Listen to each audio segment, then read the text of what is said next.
How to make a GIF in Canva.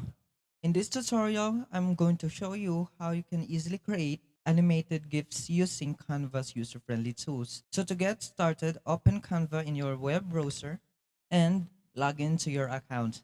If you don't have an account, you can sign up for free. Once you're logged in, click on the Create Design on the top right. Then search for animated social media.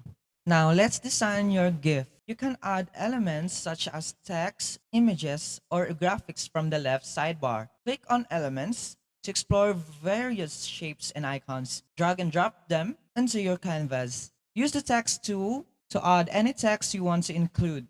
To make your design animated, select the elements you want to animate.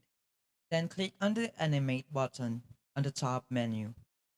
Choose from various animation styles like fade, pan, or rise. Adjust the timing of each animation by clicking on the element and setting the duration. After you're happy with your design and animations, click on the play button. After you're happy with your design and animations, click on the play button on the top right to preview your GIF. Make sure everything looks the way you want it. Once you're satisfied, click on the share button, then select download, choose GIF, and click download again, and wait for your GIF to be downloaded. And that's it. You just created a GIF in Canva. Now you can share it on social media or use it in your projects. That's how to make a GIF in Canva.